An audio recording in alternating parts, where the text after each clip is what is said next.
कभी नोटिस किया है कि आप एक रील देखने जाते हो लेकिन कब 30 मिनट निकल जाते हैं आपको पता भी नहीं चलता। पहले अगर ये आपके साथ हो रहा है तो ये सिर्फ आपके साथ ही नहीं हो रहा है। हर सेकंड जब आप रील स्क्रॉल कर रहे होते हो तो आपका दिमाग एक डोपामिन रश पर जी रहा होता है। मतलब आपको उस वक्त बहुत अच्छा लग रहा होता है, लेकिन यही अच्छा लगना क्या आपको पता है आपको बहुत बीमार और मेंटली इल बना रहा है। बेसिकली आपका IQ बहुत कम कर रहा है और यही रीजन है कि बहुत सारी स्टडीज ये बता रही हैं कि अपकमिंग जनरेशन जितने भी हैं जो बच्चे रील स्क्रॉल करते हैं उनका IQ बहुत कम होता जा रहा है। गाइस आज की वीडियो बहुत इंपॉर्टेंट है क्योंकि आज की वीडियो में हम बात करेंगे कैसे सोशल मीडिया रील्स या शॉर्ट फॉर्म वीडियोस यूथ की मेंटल हेल्थ को कैसे साइलेंटली डैमेज कर रहा है। और मैं सिर्फ अपने मन से गढ़ के नहीं कहूंगा, मैं साइंटिफिक रिसर्चेस प्रेजेंट करूंगा आपके सामने, कुछ केस स्टडीज प्रेजेंट करूंगा, कुछ रियल लाइफ एग्जांपल्स प्रेजेंट करूंगा जिसे जानने के बाद आपका दिमाग हिल जाएगा। तो अगर आपके साथ भी ऐसा होता है कि कई बार आप अपने ही मोबाइल से तंग होकर उसे फेंकने चले जाते हो, एंजाइटी में चले जाते हो, तो ये वीडियो मेरे दोस्त तुम्हारे लिए ही है।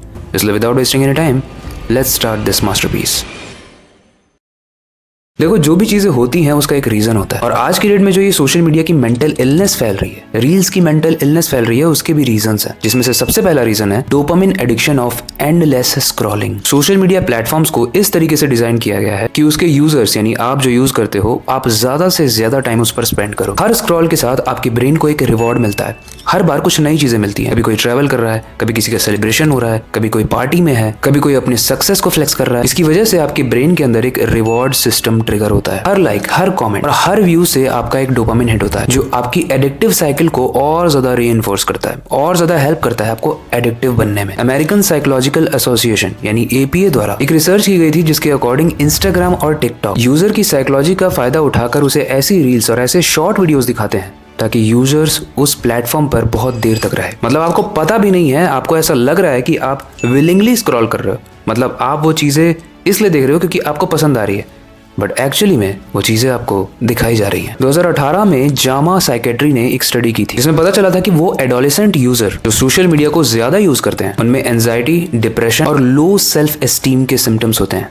लो सेल्फ एस्टीम, खुद पर कॉन्फिडेंस ना होना, ये तो कभी आपने सोचा ही नहीं होगा। पता है क्यों होता है? सेकेंड पॉइंट की वजह से, सोशल मीडिया कंपैरिजन, क्योंकि उसके बहुत ज्यादा नेगेटिव इफेक्ट्स हैं। यूथ अपनी असली जिंदगी को सोशल मीडिया वाली जिंदगी से कंपेयर करने लगता है और इस कंपैरिजन का नुकसान उन लोगों को नहीं होगा जो अपनी लाइफ में कुछ कर पाए। हो सकता है ज्यादा से ज्यादा रिग्रेट करेंगे, लेकिन जो उन्होंने करना था वो 40-50 साल में कर चुके हैं। लेकिन आप जो टीनेजर्स हो, जो 20s में हो, वो जब अपनी लाइफ को सोशल मीडिया की लाइफ से कंपेयर करते हैं, उस इन्फ्लुएंसर्स की लाइफ से कंपेयर करते हैं, सक्सेस देख के, ब्यूटी देख के, हैप्पीनेस देख के अनरियलिस्टिक स्टैंडर्ड सेट हो जाते हैं। आपको लगता है लाइफ हो तो ऐसी ना जैसी मैं जी रहा हूँ। 2017 में एक स्टडी की गई royal society for public health द्वारा, जिसमें उन्होंने इन वर्ल्ड मैप्स को स्टडी किया था और जहां जहां पर रील्स और शॉर्ट फॉर्म वीडियोस बहुत ज्यादा देखी जाती हैं वहां का यूथ का मेंटल इम्पैक्ट बहुत ज्यादा नेगेटिव था। उस स्टडी में ये पता चला था कि जो यूथ अपने आप को सोशल मीडिया वाले इन्फ्लुएंसर से कंपेयर कर रहे हैं वो अपनी बॉडी से सेटिस्फाइड नहीं है, यानी बॉडी डिससेटिस्फैक्शन। उनको सोशल एंजाइटी है, उनको लगता है उनके तो दोस्त है ही नहीं,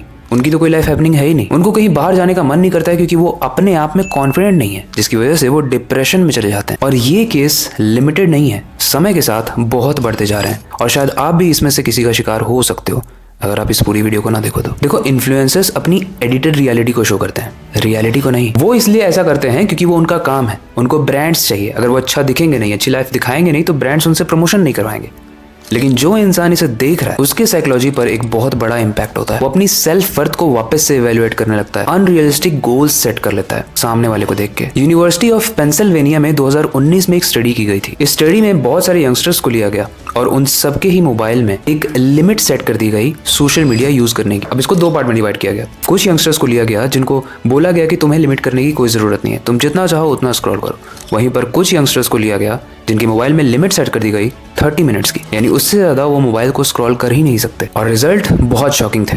जो लोग 30 मिनट से ज्यादा यूज नहीं कर पाए सोशल मीडिया को, उनके डिप्रेशन, उनके कॉर्टिसोल लेवल, उनके वो सारे हार्मोन्स जो आपको स्ट्रेस, एंजाइटी, डिप्रेशन में डालते हैं, वो बहुत ही लिमिटेशन में थे, यानी बहुत ही कम थे। वर्सेस वो लोग जिनको एंडलेस स्क्रॉलिंग की अपॉर्चुनिटी दी गई थी, उनके कॉर्टिसोल्स लेवल, उनके वो सारे हार्मोनल लेवल जो आपको स्ट्रेस देते हैं वो बहुत बढ़े हुए थे। और इससे साबित होता है कि अगर यूथ को एक क्यूरेटेड और एडिटेड कंटेंट का एक्सपोजर कम मिलता है तो मेंटल वेलबींग पॉजिटिवली इंपैक्ट करती है। तीसरा सबसे बड़ा इशू है body image and eating disorders. देखो रील्स पर अक्सर इन्फ्लुएंसर्स अपनी टोन बॉडी दिखाते हैं। मैं भी जिम जाता हूँ, मेरी भी फिजिक है, लेकिन कई सारे ऐसे एंगल्स होते हैं जहाँ पर हमारी फिजिक उतनी अच्छी नहीं दिखती है। लेकिन हम वैसी इमेजेस आपको नहीं दिखाएंगे, हम दिखाएंगे जहाँ पर एकदम वेल लिट इमेज हो, वैसे शेडोज हो जो फिजिक पर पड़ने चाहिए एकदम परफेक्टली कैप्चर्ड हो, और जब वैसी इमेज आपके सामने आती है तो आप खुद से कंपेयर करने लगते हो कि भाई मैं तो ऐसा नहीं दिखता हूँ, तो मेरा वजूद ही क्या है। अनरियलिस्टिक ब्यूटी के स्टैंडर्ड्स आप सेट कर लेते हो, और हो सकता है आप इतना नहीं सोच रहे थे, लेकिन जो ब्यूटी प्रोडक्ट्स हमारी ब्यूटी इन्फ्लुएंसर क्वींस प्रमोट करती हैं, उसके बाद लड़कियों में सेल्फ एस्टीम बहुत कम हो जाता है। देखो गाइस, ये माइंडसेट की भी बात है। आप अगर देख रहे हो किसी की अच्छी फिजिक, तो आप सिर्फ कंपेयर मत करो बैठे बैठे, बल्कि आप वर्कआउट करो, और वर्कआउट करोगे तो अपने आप आपका कंपैरिजन खत्म हो जाएगा, क्योंकि आप अब रील स्क्रॉल नहीं कर रहे हो, आप वर्कआउट कर रहे हो। और हो सकता है जब आप इमेज पोस्ट करो तो आप लोगों को वो सिखा पाओ जो आप नहीं सीख पाए थे सही समय पे। बेसिकली मेहनत देखो मत, मेहनत करो। International journal of eating disorder एक स्टडी की गई थी 2020 में। इससे ये पता चला था कि जो यंगस्टर्स इंस्टाग्राम पे ज्यादा रील स्क्रॉल करते हैं, उन्हें बॉडी डिससेटिस्फैक्शन होता है, यानी अपनी बॉडी पर कॉन्फिडेंस नहीं होता है, उन्हें लगता है कि वो वर्थ इट नहीं है। दूसरा, उन्हें ईटिंग डिसऑर्डर्स भी होते हैं, मतलब जो चीज खानी है जिसमें माइक्रो और मैक्रो न्यूट्रिएंट्स हैं जो आपके शरीर के लिए बहुत इंपॉर्टेंट है, आप वो ना खा के वो खाते हो जो आपको बस टेस्टी लगता है, भले ही वो कितना भी पैथेटिक फूड हो, कितना भी तला गला फूड हो। एक चीज ध्यान रखो, जो इन्फ्लुएंसर्स आपको दिखते हैं वो ये चीजें नहीं खाते हैं, भले ही वो इन्हें प्रमोट कर दें। और रील स्क्रॉलिंग की सबसे बड़ी प्रॉब्लम पता है क्या है? Fourth, anxiety and depression. Social media reels का fast pace nature, continuous notification youth में एंजाइटी एंड डिप्रेशन क्रिएट करता है। अगर कोई ट्रेंड आ गया तो आपको फॉलो ही करना है, अगर आप नहीं करोगे तो आपको सांस ही नहीं आएगी। ज्यादा लाइक्स, ज्यादा व्यूज के लिए किस तरीके की फोटोज देखनी है, पढ़ाई की रिसर्च नहीं करेंगे, लेकिन इसकी रिसर्च करेंगे कि कौन से पोज में ज्यादा लाइक्स आएंगे, कौन से एरिया में जाएंगे तो लोग हमें देखेंगे। ये आपके माइंड में एक स्ट्रेस, एक मेंटल स्ट्रेस क्रिएट करता है। ये एक बेटर परफॉर्म करने की कॉम्पिटिटिवनेस है जो आपके अंदर आ रही है, लेकिन आपकी लाइफ के पॉजिटिव स्ट्रीम में नहीं, नेगेटिव स्ट्रीम में। यानी लोगों को इम्प्रेस करने के लिए आप वैसे बन रहे हो, एक्चुअली में आप वैसे नहीं हो। एक छोटा सा एग्जांपल लेते हैं। मान लो एक 16 साल का लड़का है, उसने टिकटॉक पर, इंस्टाग्राम पर कहीं भी शॉर्ट फॉर्म वीडियोस बनाना स्टार्ट किया।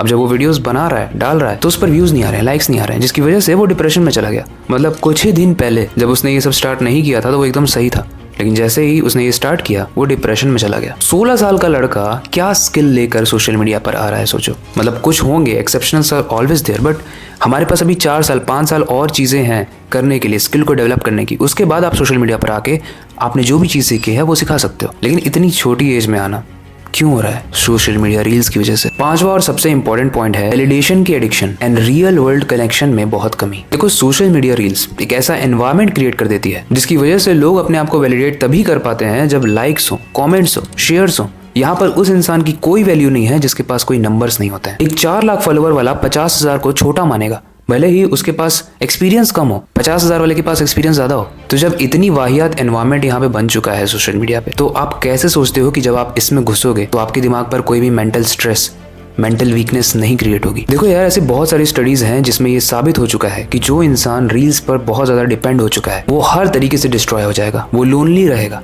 वो लोगों से कटने लगेगा, वो मास्टरबेशन ज्यादा करेगा, वो पॉर्न से एडिक्ट हो जाएगा, और वो हर तरीके की चीज अपना लेगा जिससे वो पूरे तरीके से चौपट हो जाए, स्पेशली टीनेज में। और अगर आपका टीनेज वाला एज चौपट हो गया गाइस, तो आप 20s में कुछ नहीं कर पाओगे। और अगर आप 20s में कुछ नहीं कर पाओगे तो लाइफ भर आपको यही रिग्रेट रहेगा कि मैं अपनी जवानी में वो कर ही नहीं पाया, वो कर ही नहीं पाई जो मुझे करना चाहिए था। क्यों? क्योंकि मैं दूसरों से खुद को कंपेयर कर रहा था, मैं फालतू चीजें खा रही थी, मैं अपने आप पे ध्यान नहीं दे रही थी। देखो गाइस, मैंने आपको बहुत डरा दिया। अब आते हैं कंक्लूजन पे। मैं ये नहीं कह रहा हूँ कि आप रील स्क्रॉल करना एकदम बंद कर दो। अगर आपको खुद पर कंट्रोल नहीं है तो प्लीज अभी के अभी इसे कर दो। समटाइम्स ये अच्छा लगता है, लेकिन ये तब करो जब आप काम कर लो अपना, और उसके बाद आप कोई अलार्म लगा लो जो आपको वापस से रिमाइंड करे कि भाई 15 मिनट हो गए हैं, तू रील स्क्रॉल कर रहा है, अब तू बंद कर दे। Social media reels, endless scrolling हमें ना कंट्रोल करे, हम उसे कंट्रोल कर पाए, वैसा बनना है।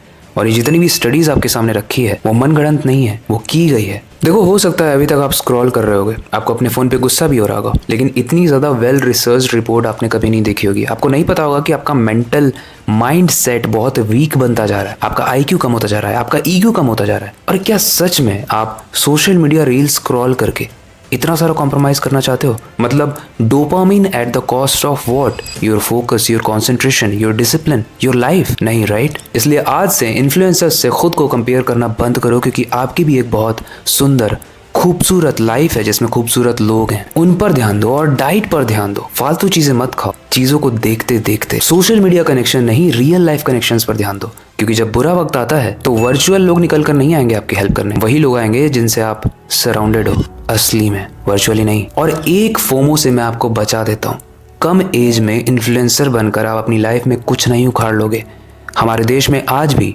डॉक्टर्स की, इंजीनियर्स की और हर उस प्रोफेशन की ज़रूरत है जो अपनी लाइफ में आप कभी ना कभी अचीव करना चाहते थे, कभी आप कुछ बनना चाहते थे, वो बनने में फोकस करो। इन्फ्लुएंसर सबको बनने की ज़रूरत नहीं है। और प्लीज़ ट्रेंड फॉलो करने से बचो। मतलब मैं नहीं कर रहा हूँ कि एकदम बोरिंग बन जाओ, सब करना एकदम गलत है, लेकिन अपने आप पर प्रेशर इतना मत क्रिएट करो कि ये ट्रेंड आ गया है और हम इसको अगर फॉलो नहीं करेंगे तो हम मर जाएंगे, हम किसी को मुंह दिखाने लायक नहीं रहेंगे।